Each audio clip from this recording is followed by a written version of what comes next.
ಸಿದ್ದರಾಮಯ್ಯನವರ ಮುಖ್ಯಮಂತ್ರಿ ಕುರ್ಚಿಗೆ ಸಂಬಂಧಪಟ್ಟಂತೆ ಇದೀಗ ಸಿದ್ದು ಅತ್ಯಾಪ್ತ ಸಚಿವನಿಂದಲೇ ಬಹುದೊಡ್ಡ ಬಾಂಬೊಂದು ಸಿಡಿಯುವುದರ ಮೂಲಕ ರಾಜ್ಯದ ಕಾಂಗ್ರೆಸ್ನಲ್ಲಿ ತಳಮಳ ಉಂಟಾಗಿದೆ ಎನ್ನುವ ಮಾಹಿತಿಗಳು ಲಭ್ಯವಾಗ್ತಿದ್ದಾವೆ. ಮೂಡ ಹಗರಣಕ್ಕೆ ಸಂಬಂಧಪಟ್ಟಂತೆ ಇವತ್ತು ರಾಜ್ಯದ ಹೈಕೋರ್ಟ್ ಮಹತ್ವದ ತೀರ್ಪನ್ನು ಕೊಡುತ್ತೆ ಎನ್ನುವ ನಿರೀಕ್ಷೆ ಇದ್ದು, ಒಂದು ವೇಳೆ ಸಿದ್ದರಾಮಯ್ಯನವರ ವಿರುದ್ಧ ತೀರ್ಪು ಏನಾದರೂ ಹೊರಗೆ ಬಂದರೆ ಆಗ ರಾಜ್ಯದ ಕಾಂಗ್ರೆಸ್ ಪಾಳಯದಲ್ಲಿ ಅಲ್ಲೋಲ ಕಲ್ಲೋಲ ಸೃಷ್ಟಿಯಾಗಬಹುದು ಅನ್ನುವ ಮಾತುಗಳು ಕೂಡ ಕೇಳಿ ಬರ್ತಾ ಇದ್ದಾವೆ. ಈ ಮೂಡ ಹಾಗೂ ಎಸ್.ಟಿ. ಕಾರ್ಪೊರೇಷನ್ನ ಅಕ್ರಮ ಹಣ ವರ್ಗಾವಣೆಗೆ ಸಂಬಂಧಪಟ್ಟಂತೆ ಎರಡು ಪ್ರಮುಖ ಹಗರಣಗಳ ವಿಚಾರವಾಗಿ ಇದೀಗ ಕಾಂಗ್ರೆಸ್ನ ಹೈಕಮಾಂಡ್ ಸಂಪೂರ್ಣವಾಗಿ ಸಿದ್ದರಾಮಯ್ಯನವರ ಬೆನ್ನಿಗೆ ನಿಂತಿದ್ದು, ಒಂದು ವೇಳೆ ಸಿದ್ದರಾಮಯ್ಯನವರ ವಿರುದ್ಧ ತೀರ್ಪು ಏನಾದರೂ ಹೈಕೋರ್ಟ್ನಲ್ಲಿ ಬಂದರೆ ಆಗ ನಾವು ಕಾನೂನಿನ ರೀತಿಯ ಹೋರಾಟವನ್ನು ಮಾಡ್ತೀವಿ ಅಂತಕ್ಕಂಥ ಹೇಳಿಕೆಯನ್ನು ಕಾಂಗ್ರೆಸ್ನ ನಾಯಕರು ಕೊಡ್ತಾ ಇರುವುದನ್ನು ನಾವೆಲ್ಲ ನೋಡಿದ್ದೀವಿ. ಆದರೂ ಕೂಡ ಸಿದ್ದರಾಮಯ್ಯನವರಿಗೆ ಒಂದು ರೀತಿಯ ಒಳಗೆ ತಳಮಳ ಇದೆ ಅಂತಕ್ಕಂಥ ಮಾತುಗಳು ಕೂಡ ಕೇಳಿ ಬರ್ತಿದ್ದು, ಒಂದು ವೇಳೆ ಅನಿವಾರ್ಯವಾಗಿ ಸಿದ್ದರಾಮಯ್ಯನವರು ಕಾನೂನಿನ ಸುಳಿಯಲ್ಲಿ ಸಿಲುಕಿ ತಮ್ಮ ಮುಖ್ಯಮಂತ್ರಿ ಸ್ಥಾನಕ್ಕೆ ರಾಜೀನಾಮೆಯನ್ನು ಕೊಡುವ ಸಂದರ್ಭ ಬರ್ಬೋದು ಅನ್ನುವ ಮುನ್ಸೂಚನೆಯನ್ನು ಪಡೆದುಕೊಂಡು ಈಗಾಗಲೇ AICCಯ ನಾಯಕರು ಕೂಡ ಪ್ಲಾನ್ ಬಿ ಅನ್ನು ರೆಡಿ ಮಾಡ್ಕೊಂಡಿದ್ದಾರೆ ಎನ್ನುವ ಮಾತುಗಳು ಕೇಳಿ ಬರ್ತಾ ಇದ್ವು. ಇದೀಗ ಪ್ಲಾನ್ ಬಿಗೆ ಸಂಬಂಧಪಟ್ಟಂತೆ ಅಧಿಕೃತವಾಗಿ ಒಂದು ಹೇಳಿಕೆಯನ್ನು ಕೊಡೋದ್ರ ಮೂಲಕ ಸಿದ್ದು ಬಣದಲ್ಲಿ ಗುರುತಿಸಿಕೊಂಡಿದ್ದಂಥ ಅತ್ಯಾಪ್ತ ಸಚಿವ ಬಹುದೊಡ್ಡ ಆಶ್ಚರ್ಯಕ್ಕೆ ಕಾರಣ ಆಗಿದ್ದಾರೆ. ದೆಹಲಿಯಲ್ಲಿ ನಡೆದಂತಹ ಮೀಟಿಂಗಿನ ಒಂದು ವಿಚಾರವನ್ನು ಇದೀಗ ಬಹಿರಂಗಪಡಿಸೋದ್ರ ಮೂಲಕ ಈ ಸಚಿವ ಕಾಂಗ್ರೆಸ್ ಪಾಳಯದಲ್ಲಿ ಒಂದು ರೀತಿಯ ಅಲ್ಲೋಲ ಕಲ್ಲೋಲವನ್ನೇ ಸೃಷ್ಟಿ ಮಾಡಿದ್ದಾರೆ ಅನ್ನುವ ಮಾತುಗಳು ಕೂಡ ಕೇಳಿ ಬರ್ತಾ ಇದ್ದಾವೆ. ಬನ್ನಿ ಸ್ನೇಹಿತರೆ, ಹಾಗಾದರೆ ಮುಖ್ಯಮಂತ್ರಿ ಸಿದ್ದರಾಮಯ್ಯನವರ ಕುರ್ಚಿಗೆ ಸಂಬಂಧಪಟ್ಟಂತೆ ರಹಸ್ಯವನ್ನು ಹೊರಹಾಕಿದಂತಹ ಸಚಿವರಾದರೂ ಯಾರು, ನಿಜಕ್ಕೂ ಕೂಡ ಸಚಿವರು ಹೇಳಿದಂತಹ ಮಾತುಗಳೇನು ಅನ್ನೋದನ್ನು ತಿಳ್ಕೊಂಡು ಬರೋಣ. ಅದಕ್ಕಿಂತ ಮುಂಚೆ ನೀವಿನ್ನು ನನ್ನ ಇಟ್ಕೆ ಹೇಮಂತ್ ಯೂಟ್ಯೂಬ್ ಚಾನಲ್ಗೆ ಸಬ್ಸ್ಕ್ರೈಬ್ ಮಾಡ್ಕೊಂಡಿಲ್ಲ ಅಂದರೆ ದಯವಿಟ್ಟು ಸಬ್ಸ್ಕ್ರೈಬ್ ಮಾಡಿಕೊಂಡು ಬೆಲ್ ಬಟನನ್ನು ಕ್ಲಿಕ್ ಮಾಡಿ.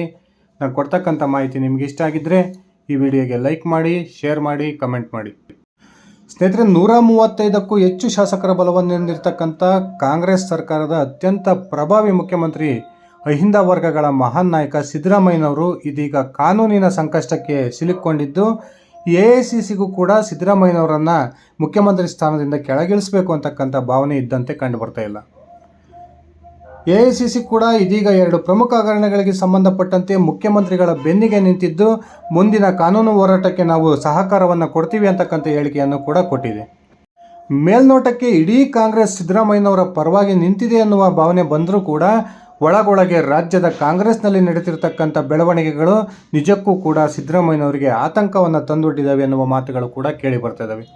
ಒಂದು ಕಡೆ ಸಿದ್ದರಾಮಯ್ಯನವರಿಗೆ ಬೆಂಬಲವನ್ನು ಸೂಚಿಸಿ ಪ್ರತಿಯೊಬ್ಬ ಸಚಿವರು ಮಾತನಾಡ್ತಾ ಇದ್ದರೆ, ಇನ್ನೊಂದು ಕಡೆ ಮುಖ್ಯಮಂತ್ರಿ ಸಿದ್ದರಾಮಯ್ಯನವರನ್ನು ಕುರ್ಚಿಯಿಂದ ಕೆಳಗಿಳಿಸ್ತಕ್ಕಂಥ ಪ್ರಯತ್ನಕ್ಕೂ ಕೂಡ ಕಾಂಗ್ರೆಸ್ನ ಅನೇಕ ನಾಯಕರು ಕೈ ಹಾಕಿರ್ತಕ್ಕಂಥದ್ದು ಇದೀಗ ಬಹಿರಂಗಗೊಂಡಿದೆ. ಯಾವಾಗ ಮೂಡ ಹಗರಣಕ್ಕೆ ಸಂಬಂಧಪಟ್ಟಂತೆ ಮುಖ್ಯಮಂತ್ರಿಗಳ ಮೇಲೆ ಬಹುದೊಡ್ಡ ಆರೋಪ ಬಂತೋ ಅದಾದ ನಂತರ ಕಾಂಗ್ರೆಸ್ನಲ್ಲಿ ಅಹಿತಕರ ಬೆಳವಣಿಗೆಗಳು ನಡೀತಾನೇ ಇದ್ದಾವೆ. ಒಂದು ವೇಳೆ ಸಿದ್ದರಾಮಯ್ಯನವರಿಗೆ ಕಾನೂನಿನ ಕುಣಿಕೆ ಬಿಗಿಯಾಗಿ ಆ ಒಂದು ಸಂದರ್ಭದಲ್ಲಿ ಸಿದ್ದರಾಮಯ್ಯನವರು ರಾಜೀನಾಮೆಯನ್ನು ಕೊಡುವ ಸಂಭವ ಬರ್ಬೋದು ಅಂತಕ್ಕಂಥ ಮುನ್ಸೂಚನೆಯನ್ನು ಪಡೆದುಕೊಂಡಿರ್ತಕ್ಕಂಥ ರಾಜ್ಯದ ಕಾಂಗ್ರೆಸ್ನ ಅನೇಕ ನಾಯಕರು ಇದೀಗ ತಾವೇ ಮುಂದಿನ ಮುಖ್ಯಮಂತ್ರಿ ಆಗಬೇಕು ಅನ್ನುವ ಪ್ರಯತ್ನಕ್ಕೆ ಕೈ ಹಾಕಿದ್ದಾರೆ. ಅದರಲ್ಲೂ ಕೂಡ ಅತ್ಯಂತ ಮುಖ್ಯವಾಗಿ KPCC ಅಧ್ಯಕ್ಷರಾಗಿರ್ತಕ್ಕಂಥ DK ಶಿವಕುಮಾರ್, ಸಿದ್ದು ಅತ್ಯಾಪ್ತ ಬಳಗದಲ್ಲಿ ಗುರುತಿಸಿಕೊಂಡಿರ್ತಕ್ಕಂಥ ಉತ್ತರ ಕರ್ನಾಟಕ ಭಾಗದ ಪ್ರಭಾವಿ ನಾಯಕ ಸತೀಶ್ ಜಾರಕಿಹೊಳಿ, ಅದೇ ರೀತಿ ದಲಿತ ವರ್ಗಕ್ಕೆ ಸೇರಿದಂತಹ ರಾಜ್ಯದ ಗೃಹ ಸಚಿವ G. ಪರಮೇಶ್ವರ್ ಹಾಗೂ ಇನ್ನಿತರ ನಾಯಕರು ಮುಖ್ಯಮಂತ್ರಿ ಸ್ಥಾನದ ಮೇಲೆ ಕಣ್ಣಿಟ್ಟಿದ್ದು, ಈಗಾಗಲೇ ಅದಕ್ಕೆ ಸಂಬಂಧಪಟ್ಟಂತೆ ತಮ್ಮ ಒಂದು ಶಾಸಕರ ಬೆಂಬಲವನ್ನು ಹೆಚ್ಚಿಸಿಕೊಳ್ಳೋ ಪ್ರಯತ್ನಕ್ಕೂ ಕೂಡ ಕೈ ಹಾಕಿದ್ದಾರೆ. ಇಷ್ಟೆಲ್ಲ ಬೆಳವಣಿಗೆಗಳ ನಡುವೆ ಸಿದ್ದರಾಮಯ್ಯನವರ ಪರವಾಗಿ DK ಶಿವಕುಮಾರ್ ಬಲವಾಗಿ ನಿಂತಿರ್ತಕ್ಕಂಥ ಈ ಸಂದರ್ಭದಲ್ಲಿ ರಾಜ್ಯದ ವಿರೋಧ ಪಕ್ಷಗಳು ಈ ಎರಡೂ ಪ್ರಮುಖ ಹಗರಣಗಳ ದಾಖಲೆಗಳು ನಮಗೆ ಸಿಕ್ಕಿದ್ದೇ ಕಾಂಗ್ರೆಸ್ ನಾಯಕರಿಂದ ಅನ್ನುವ ಮಾತನ್ನು ಹೇಳೋದ್ರ ಮೂಲಕ ಕಾಂಗ್ರೆಸ್ಗೆ ಬಹುದೊಡ್ಡ ಆತಂಕವನ್ನು ತಂದೊಡ್ಡಿದ್ದಾರೆ. ಕೇಂದ್ರ ಸಚಿವ HD ಕುಮಾರಸ್ವಾಮಿ ಅವರಂತೂ ನೇರವಾಗಿಯೇ DK ಶಿವಕುಮಾರ್ ಮೇಲೆ ಆರೋಪವನ್ನು ಮಾಡಿದ್ದು, ಮೂಡ ಹಗರಣದ ಪ್ರಮುಖ ದಾಖಲೆಗಳನ್ನು BJP ನಾಯಕರ ಕೈಗೆ ಸಿಗುವಂತೆ ಮಾಡಿದ್ದೇ DK ಶಿವಕುಮಾರ್ ಅನ್ನೋ ಮಾತನ್ನು ಹೇಳಿದರು. ಅದಾದ ನಂತರ ಕೇಂದ್ರ ಸಚಿವ ಪ್ರಹ್ಲಾದ್ ಜೋಶಿ ಕೂಡ ಈ ಒಂದು ಕುಮಾರಸ್ವಾಮಿ ಅವರ ಹೇಳಿಕೆಗೆ ಸಮ್ಮತಿಯನ್ನು ಸೂಚಿಸಿದ್ದು, ಕಾಂಗ್ರೆಸ್ನ ನಾಯಕರು ನಮಗೆಲ್ಲ ದಾಖಲೆಗಳನ್ನು ಕೊಟ್ಟು ಮುಖ್ಯಮಂತ್ರಿಗಳ ವಿರುದ್ಧ ಹೋರಾಟವನ್ನು ಮಾಡಿ ಅಂತಕ್ಕಂಥ ಬಲವನ್ನು ತುಂಬಿದ್ದಾರೆ. ಆ ಕಾರಣಕ್ಕೆ ನಾವೀಗ ಹೋರಾಟವನ್ನು ಮಾಡ್ತಿದ್ದೀವಿ ಎನ್ನುವ ಹೇಳಿಕೆಯನ್ನು ಕೊಟ್ಟಿದ್ದರು. ಇಷ್ಟೆಲ್ಲ ಬೆಳವಣಿಗೆಗಳ ನಡುವೆ ಕಾಂಗ್ರೆಸ್ನ ಇಬ್ಬರು ಪ್ರಮುಖ ಸಚಿವರು ಒಂದು ಕಡೆ ಭೇಟಿಯಾಗೋದ್ರ ಮೂಲಕ ಈ ಒಂದು ವಾರಕ್ಕೂ ಮುಂಚೆ ಬಹುದೊಡ್ಡ ಒಂದು ಆಶ್ಚರ್ಯಕ್ಕೆ ಕಾರಣ ಆಗಿದ್ದರು. ಅದರಲ್ಲೂ ಕೂಡ ಕಾಂಗ್ರೆಸ್ ಪಕ್ಷದಲ್ಲೇ ಇದ್ದು ಪರಸ್ಪರ ಎದುರಾಳಿಗಳಾಗಿರ್ತಕ್ಕಂಥ ರಾಜ್ಯದ ಉಪಮುಖ್ಯಮಂತ್ರಿ ಡಿ ಕೆ ಶಿವಕುಮಾರ್ ಮತ್ತು ಸತೀಶ್ ಜಾರಕಿಹೊಳಿ ಅವರ ನಡುವಿನ ಒಂದು ಸಭೆ ತೀವ್ರ ಕುತೂಹಲಕ್ಕೆ ಕಾರಣ ಆಗಿತ್ತು.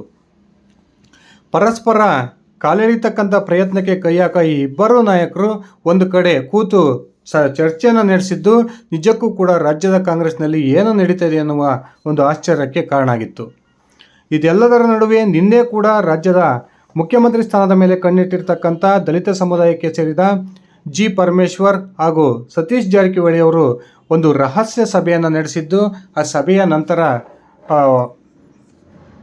ಜಿ ಪರಮೇಶ್ವರ್ ಅವರು ಮಾಧ್ಯಮಗಳ ಮುಂದೆ ಅತ್ಯಂತ ಒಂದು ಹಗುರವಾಗಿ ಮಾತನಾಡಿದರು.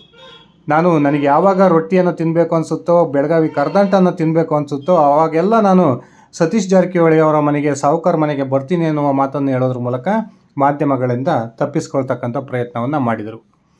ಅದಾದ ನಂತರ ಹೊರಗೆ ಬಂದು ಮಾಧ್ಯಮಗಳೊಂದಿಗೆ ಮಾತನಾಡಿದಂತಹ ಸಿದ್ದು ಅತ್ಯಾಪ್ತ ಸಚಿವರಾಗಿರ್ತಕ್ಕಂಥ ಸತೀಶ್ ಜಾರಕಿಹೊಳಿ ಅವರು ಮುಖ್ಯಮಂತ್ರಿ ಕುರ್ಚಿಗೆ ಸಂಬಂಧಪಟ್ಟಂತೆ ಬಹುದೊಡ್ಡ ಬಾಂಬನ್ನು ಸಿಡಿಸೋದ್ರ ಮೂಲಕ ಇದೀಗ ರಾಜ್ಯದ ಕಾಂಗ್ರೆಸ್ನಲ್ಲಿ ಎಲ್ಲವೂ ಕೂಡ ಸರಿಯಾಗಿಲ್ವ ಅನ್ನುವ ಭಾವನೆ ಬರೋದಕ್ಕೆ ಕಾರಣ ಆಗಿದ್ದಾರೆ. ಮಾಧ್ಯಮಗಳೊಂದಿಗೆ ಮಾತನಾಡಿದಂತಹ ಸತೀಶ್ ಜಾರಕಿಹೊಳಿ ರಾಜ್ಯದ ಮುಖ್ಯಮಂತ್ರಿ ಮುಂದಿನ ಮುಖ್ಯಮಂತ್ರಿ ನೀವಾಗ್ತೀರಾ ಅನ್ನೋ ಮಾಧ್ಯಮಗಳ ಪ್ರಶ್ನೆಗೆ ಮುಖ್ಯಮಂತ್ರಿ ವಿಚಾರ ರಾಜ್ಯದಲ್ಲಂತೂ ಯಾವುದೇ ಕಾರಣಕ್ಕೂ ಚರ್ಚೆಯಾಗಿಲ್ಲ, ಆದರೆ ದೆಹಲಿಯ ಮಟ್ಟದಲ್ಲಿ ಈ ಕುರಿತು ಚರ್ಚೆಯಾಗಿರೋದು ಸಹಜ ಅನ್ನುವ ಮಾತನ್ನು ಹೇಳೋದ್ರ ಮೂಲಕ ಅಚ್ಚರಿಯನ್ನು ಉಂಟು ಮಾಡಿದ್ದಾರೆ.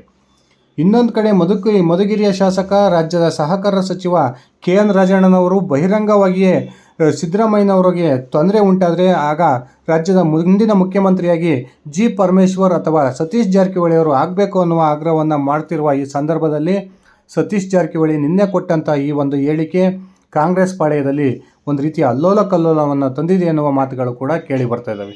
ಸತೀಶ್ ಜಾರಕಿಹೊಳಿ ಅವರು ಕೂಡ ಈ ಹಿಂದೆ ರಾಜ್ಯದ ಅನೇಕ ಮಾಧ್ಯಮಗಳಿಗೆ ತನ್ನ ಪ್ರತಿಕ್ರಿಯೆಯನ್ನು ನೀಡಿ, ನಾನು ಈ ಒಂದು ಅವಧಿಯಲ್ಲಿ ಮುಖ್ಯಮಂತ್ರಿ ಆಗ್ತಕ್ಕಂಥ ಪ್ರಯತ್ನಕ್ಕೆ ಕೈ ಹಾಕಲ್ಲ, ನನ್ನ ಗುರಿ ಏನಿದ್ರು 2028ಕ್ಕೆ ರಾಜ್ಯದ ಮುಖ್ಯಮಂತ್ರಿ ಆಗಬೇಕು ಅನ್ನುವ ಬಹುದೊಡ್ಡ ಕನಸಿದೆ ಅನ್ನುವ ಹೇಳಿಕೆಗಳನ್ನು ಕೊಟ್ಟಿದ್ದರು.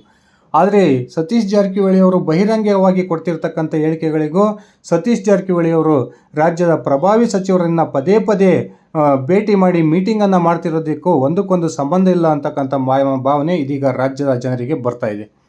ಅದರಲ್ಲೂ ಕೂಡ ರಾಜ್ಯದ ಮುಂದಿನ ಮುಖ್ಯಮಂತ್ರಿ ಆಗಬೇಕು ಅನ್ನುವ ಕನಸನ್ನು ಇಟ್ಕೊಂಡಿರ್ತಕ್ಕಂಥ ಪ್ರಮುಖ ಸಚಿವರನ್ನು ಭೇಟಿಯಾಗೋದ್ರ ಮೂಲಕ ಸತೀಶ್ ಜಾರಕಿಹೊಳಿ ಈಗ ಆ ಎಲ್ಲ ಸಚಿವರ ಒಂದು ವಿಶ್ವಾಸವನ್ನು ಪಡಿತಕ್ಕಂಥ ಪ್ರಯತ್ನಕ್ಕೂ ಕೂಡ ಕೈ ಹಾಕಿದ್ದಾರೆ ಎನ್ನುವ ಮಾಹಿತಿಗಳು ಲಭ್ಯವಾಗ್ತಾ ಇದ್ದಾವೆ. ಬಹುತೇಕ ಸಿದ್ದರಾಮಯ್ಯನವರು ಅನಿವಾರ್ಯವಾಗಿ ತಮ್ಮ ಸ್ಥಾನದಿಂದ ಕೆಳಗಿಳಿಯುವ ಪ್ರಸಂಗ ಬಂದರೆ ಆಗ ತನ್ನ ಪರಮಾಪ್ತನಿಗೆ ಪಟ್ಟವನ್ನು ಕಟ್ತಕ್ಕಂಥ ಪ್ರಯತ್ನವನ್ನು ಮಾಡ್ತಾರೆ ಅನ್ನುವ ಮಾತುಗಳು ಕೇಳಿ ಬರ್ತಿರ್ತಾವ. ಈ ಸಂದರ್ಭದಲ್ಲಿಯೇ ಸತೀಶ್ ಜಾರಕಿಹೊಳಿ ಸಿದ್ದರಾಮಯ್ಯನವರನ್ನೂ ಕೂಡ ಮೀರಿಸಿ ಒಂದು ರೀತಿಯ ಸಂಘಟನೆಗೆ ತೊಡಗಿಕೊಂಡಿರ್ತಕ್ಕಂಥದ್ದು ರಾಜ್ಯದ ಕಾಂಗ್ರೆಸ್ ಪಾಳೆಯದಲ್ಲಿ ಅಲ್ಲೋಲ ಕಲ್ಲೋಲವನ್ನು ಸೃಷ್ಟಿ ಮಾಡಿದೆ. ರಾಜ್ಯದ ಪ್ರಭಾವಿ ನಾಯಕರನ್ನು ಭೇಟಿಯಾಗೋದ್ರ ಮೂಲಕ, ಹೈಕಮಾಂಡ್ ನಾಯಕರನ್ನು ಪದೇ ಪದೇ ಭೇಟಿಯಾಗೋದ್ರ ಮೂಲಕ ಸತೀಶ್ ಜಾರಕಿಹೊಳಿ ಅವರು ಶೀಘ್ರದಲ್ಲಿಯೇ ರಾಜ್ಯದ ಮುಖ್ಯಮಂತ್ರಿ ಆಗುವ ಒಂದು ಪ್ರಯತ್ನಕ್ಕೆ ಕೈ ಹಾಕಿದ್ದಾರೆ ಎನ್ನುವ ಮಾತುಗಳು ಕೂಡ ಕೇಳಿ ಬರ್ತದವೆ. ಇದೇ ಒಂದು ಉದ್ದೇಶದ ಮುಂದುವರೆದ ಭಾಗವಾಗಿಯೇ ನಿನ್ನೆ ಮಾಧ್ಯಮಗಳೊಂದಿಗೆ ಮಾತನಾಡಿದಂತಹ ಸತೀಶ್ ಜಾರಕಿಹೊಳಿ ಅವರು ದೆಹಲಿಯ ಮಟ್ಟದಲ್ಲಿ ಪರ್ಯಾಯ ಮುಖ್ಯಮಂತ್ರಿಯ ಒಂದು ವಿಷಯ ಚರ್ಚೆಯಾಗಿರ್ತಕ್ಕಂಥದ್ದು ಸತ್ಯ, ಹೈಕಮಾಂಡ್ನ ನಾಯಕರು ತೆಗೆದುಕೊಳ್ತಕ್ಕಂಥ ನಿರ್ಧಾರಕ್ಕೆ ನಾವು ಬದ್ಧವಾಗಿರ್ತೀವಿ ಅನ್ನೋ ಮಾತನ್ನು ಹೇಳೋದ್ರ ಮೂಲಕ ರಾಜ್ಯದ ಮುಖ್ಯಮಂತ್ರಿಯ ಕುರ್ಚಿಯ ಮೇಲೆ ಅವರು ಕಣ್ಣಿಟ್ಟಿರ್ತಕ್ಕಂಥದ್ದನ್ನು ಸ್ಪಷ್ಟವಾಗಿ ತಿಳಿಸಿದ್ದಾರೆ. ಸ್ನೇಹಿತರೆ, ನಿಮ್ಮ ಅಭಿಪ್ರಾಯದ ಪ್ರಕಾರ ಸತೀಶ್ ಜಾರಕಿಹೊಳಿ ಅವರ ಈ ನಡೆ ನಿಜಕ್ಕೂ ಕೂಡ ಸಿದ್ದರಾಮಯ್ಯನವರಿಗೆ ಬಹುದೊಡ್ಡ ಆತಂಕವನ್ನು ತಂದೊಡ್ಡಿದೆಯಾ? ರಾಜ್ಯದ ಮುಂದಿನ ಮುಖ್ಯಮಂತ್ರಿಯನ್ನಾಗಿ ಯಾರನ್ನು ನೋಡಲು ನೀವು ಬಯಸ್ತೀರಾ? ದಯವಿಟ್ಟು ಕಮೆಂಟ್ ಮಾಡಿ. ಇದಿಷ್ಟಾಗಿತ್ತು ನನ್ನ ಇವತ್ತಿನ ಈ ವಿಡಿಯೋ. ನಾನು ಕೊಟ್ಟಿರ್ತಕ್ಕಂಥ ಮಾಹಿತಿ ನಿಮ್ಗೆ ಇಷ್ಟ ಆಗಿದ್ದರೆ ಈ ವಿಡಿಯೋಗೆ ಲೈಕ್ ಮಾಡಿ, ಶೇರ್ ಮಾಡಿ, ಕಮೆಂಟ್ ಮಾಡಿ. ನೀವಿನ್ನು ನನ್ನ ಇಟ್ಗೆ ಎಮ್ ಅಂತ ಯೂಟ್ಯೂಬ್ ಚಾನಲ್ಗೆ ಸಬ್ಸ್ಕ್ರೈಬ್ ಮಾಡ್ಕೊಂಡಿಲ್ಲ ಅಂದರೆ ದಯವಿಟ್ಟು ಸಬ್ಸ್ಕ್ರೈಬ್ ಮಾಡಿಕೊಂಡು ಬೆಲ್ ಬಟನ್ನ ಕ್ಲಿಕ್ ಮಾಡಿ. ಧನ್ಯವಾದಗಳು ಸ್ನೇಹಿತರೆ.